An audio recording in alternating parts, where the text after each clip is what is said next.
Olá, eu me chamo Thomas Ezequiel e estarei apresentando os conceitos utilizados da mecânica quântica no princípio de funcionamento do diodo de tunelamento e no microscópio de tunelamento quântico. Bem, no princípio de tudo, nós precisamos entender como se dá o fenômeno do tunelamento quântico. E para isso, nós precisamos saber que uma partícula da mecânica quântica, ela se comporta de uma maneira, de certa forma, inusitada. Quando ela encontra uma barreira, como a da figura mostrada, por exemplo, e possui energia menor que a energia 2, ela pode aparecer do outro lado da barreira. Esse fenômeno é chamado de tunelamento. A probabilidade desse evento ocorrer é calculada pela seguinte expressão. No tunelamento da mecânica quântica, ao contrário do que ocorre lá no tunelamento da mecânica macroscópica, a partícula ela não atravessa realmente a barreira e também não perde nenhuma energia durante esse processo.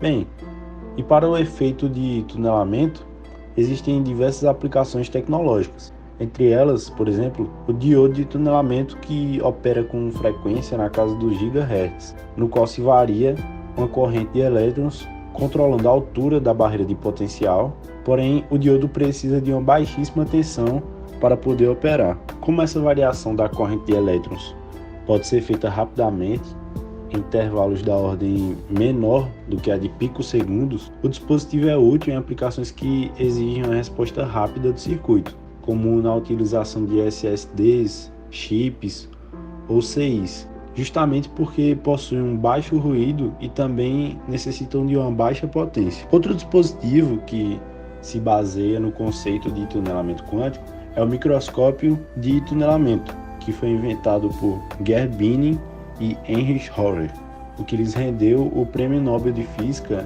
de 1986. Esse tipo de microscópio utiliza o tunelamento de elétrons para obter imagens das superfícies de amostras até a escala de átomos individuais.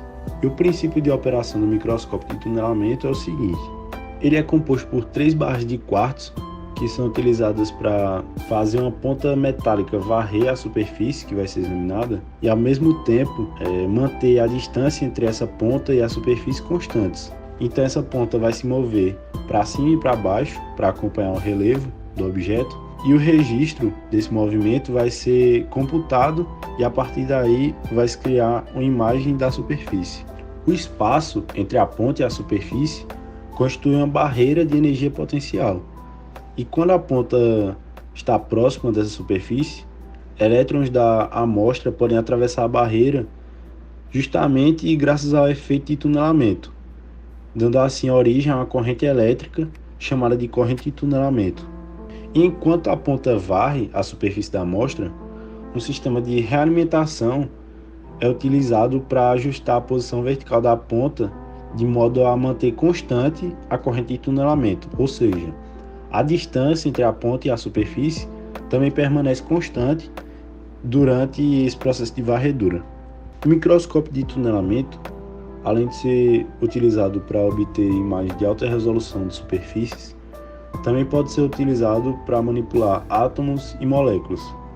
O curral quântico, por exemplo, é fabricado com auxílio de um microscópio de tunelamento em um processo conhecido como manipulação lateral, onde a ponta do microscópio é aproximada de um átomo de um determinado elemento, como o ferro, por exemplo, o suficiente para que esse átomo seja atraído pela ponta sem tocá-la.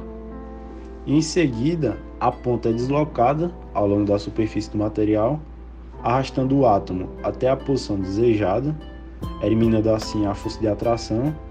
E esse processo é um processo bem lento e que exige um controle de bastante precisão. Bem, o que eu tinha para falar sobre mecânica quântica, microscópio de tunelamento quântico e diodo de tunelamento era isso. Eu agradeço pela atenção e até a próxima.